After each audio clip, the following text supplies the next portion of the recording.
you awake. Switch to Postum.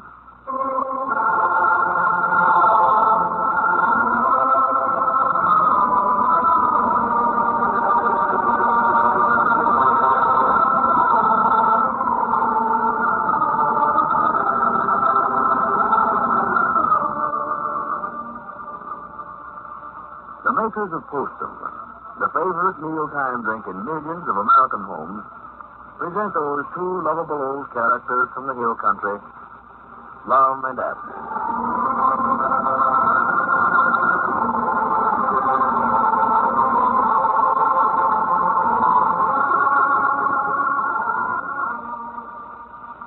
Not long ago, we introduced a lady who seemed to us to be the ideal sort of next-door neighbor.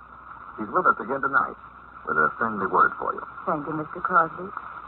I'd like to ask all you folks if you've ever noticed anything special about dreams. The reason I ask you that is because if you dream much at night, it may mean that you just aren't sleeping as soundly as you should. Or maybe you've noticed that in the way you feel tired and worn out in the morning. So here's a little suggestion. Think seriously whether it isn't coughing nerves that's at the bottom of those restless, sleepless nights. Well, common sense will tell you that while many people can sleep without being robbed of sleep, many others just aren't that lucky. And that's why, if I was you and I thought coffee was keeping me awake or making me restless, I'd certainly switch to Postum. Because Postum just doesn't have anything in it to cause sleeplessness. No caffeine or stimulant of any kind. That's right, friends. And believe me, I know you will enjoy Postum, too. You'll find that its flavor, though naturally different from coffee, has its own distinctive, delicious goodness. A smooth mellowness that's winning thousands of new friends for Postum. So, if coffee has disturbed your sleep, see if drinking Postum instead isn't helpful even in a few days. And after a fair trial, say 2 weeks, see if you aren't sleeping lots more peacefully and soundly thanks to switching to Postum. And now, let's see what's going on down in Pine Ridge. Well, friends, you know that Lum, believing the government still after him for running an illegal post office, left town last week and was located with Cedric Wehunt last Friday in Mexico, Missouri. Abner left Pine Ridge immediately to bring them home. And as we look in on the little community today, we find Lum and Abner down at the Jot'em store. Apparently, there's some ill feeling between them. Listen. Well, Lum, it ain't gonna do no good to divide up the store here again.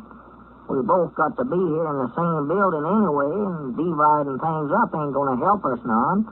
You're mad, and we still got to sit here and look at one another and carry all that stuff over to one side of the store and then carry it back again. That's all we do. Yeah, but I don't have to be partners with you, though.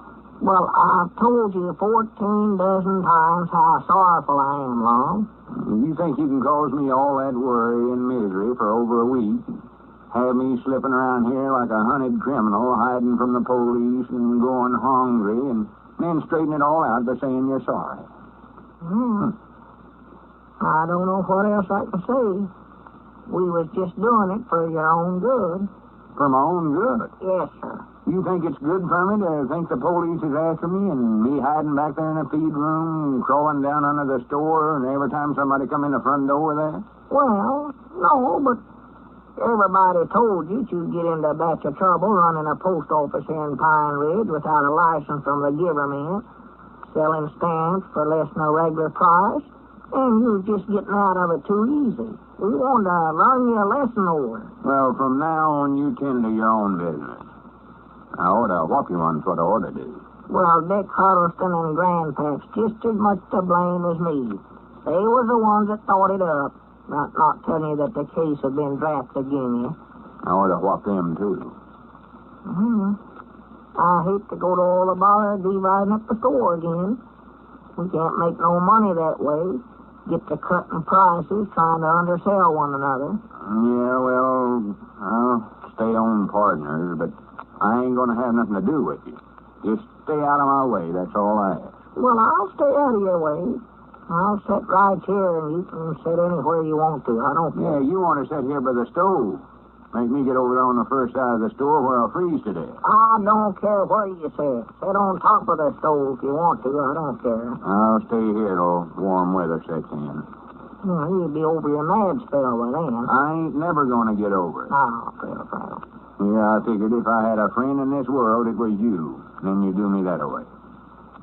Let me slip out of town, head out from Mexico without even stopping me. Well, I went back to the feed room, me and Grandpa, to tell you that they weren't looking for you no more. And by the time we got back there, you was gone.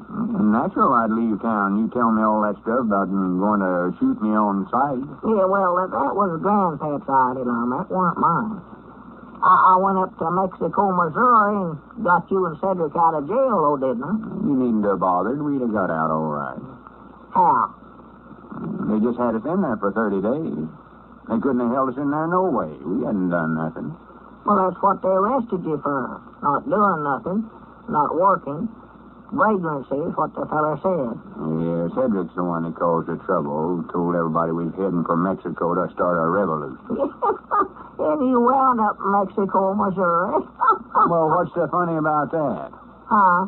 We asked somebody which way Mexico was, and they said it was north about 180 miles, so we catched the first freight train that come by. And... Yeah, that's another thing they had you charged with, too. Riding freight trains. I couldn't ride no passenger train. In the first place, I never had the money, and in the second place, I feared some detective would see me. Huh. We nearly froze to death sitting in that boxcar. If I got any traveling to do from now on, if I ain't got the money, I just won't go, that's all. Well, how did you eat without no money? We never done much eating.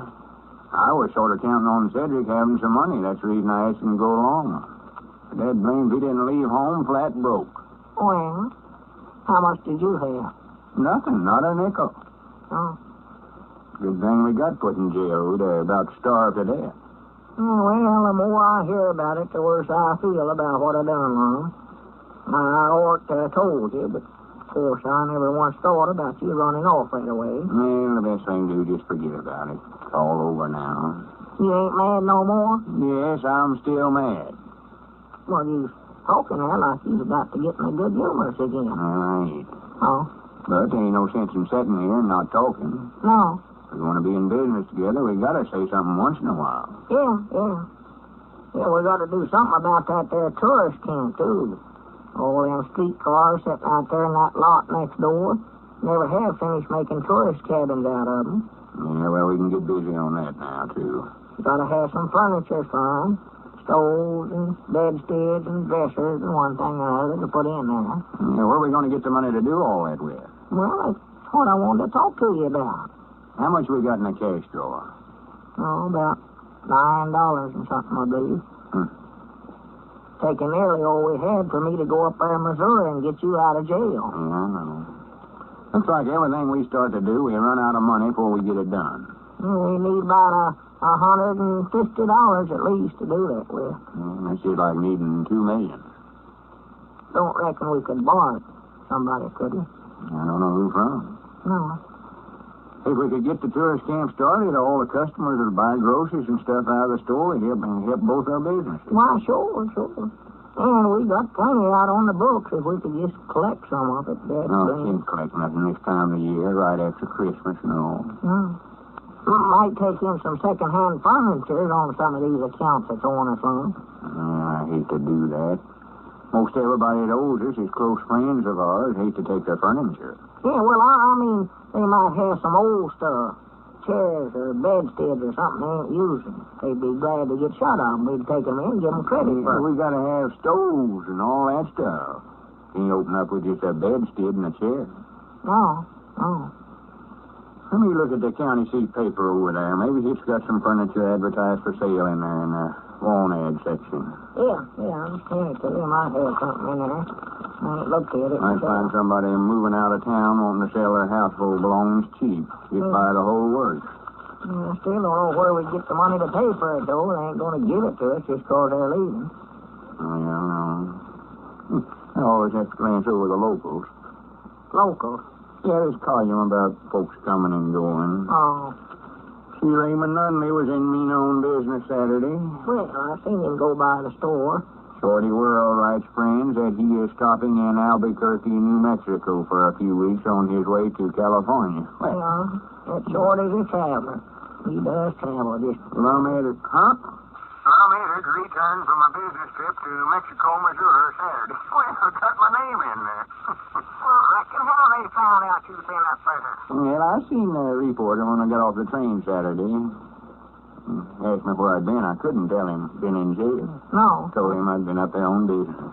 Well, Started telling him we're none of his business. no, Eddie can't do that. No fella ask you a polite question. See, Ralph Potter butchered Friday. Yeah, I hear that. See, you ain't gonna find no furniture for sale in there, Lum. I don't know where them won't add there. Ralph never brung me no sausage either, Seth. Bring him. Lost, strayed, or stole. Wouldn't be in there. No, furniture couldn't stray unless someone taken it. Wanted young man with car to introduce new product. Call Mr. Biggs, room 17 at the Antlers Hotel. Well, you ain't no young man. You ain't got no car. Miscellaneous. Who? Dogs for sale. I don't buy no dogs. No, my goodness, no. Can't feed the children, much less dogs, hardly. Stovewood. Real estate. Ain't you no furniture? Personals. Lum, ain't you no furniture for sale?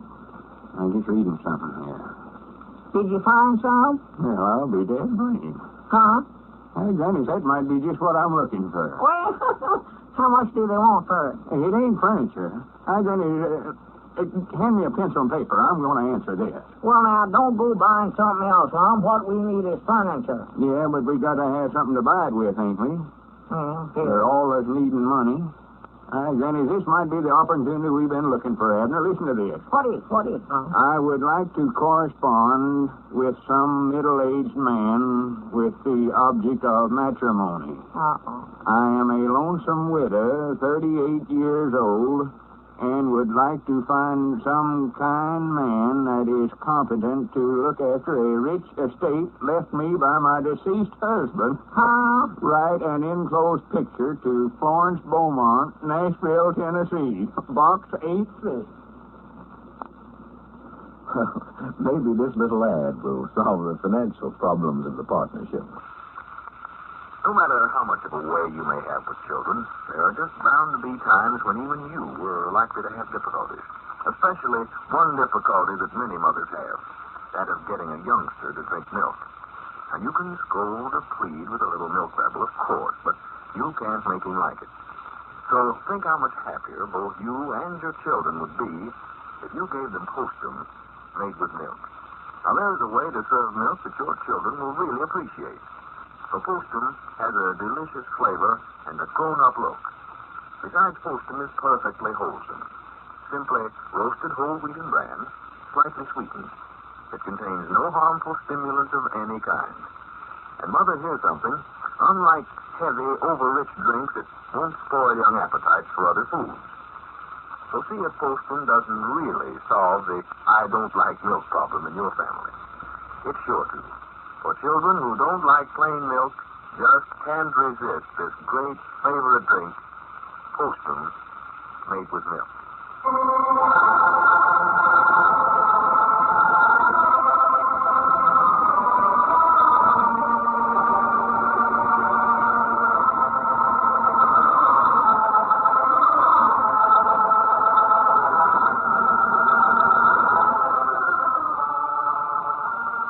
Don't forget, friends, come along with us next Wednesday evening at this same time when we again visit Pine Ridge with Lum and Abner, who say there's no need for a man to worry about his future until he finds himself not worrying about it. Blue Crosby speaking. And remember, Postum, your best bet for good night.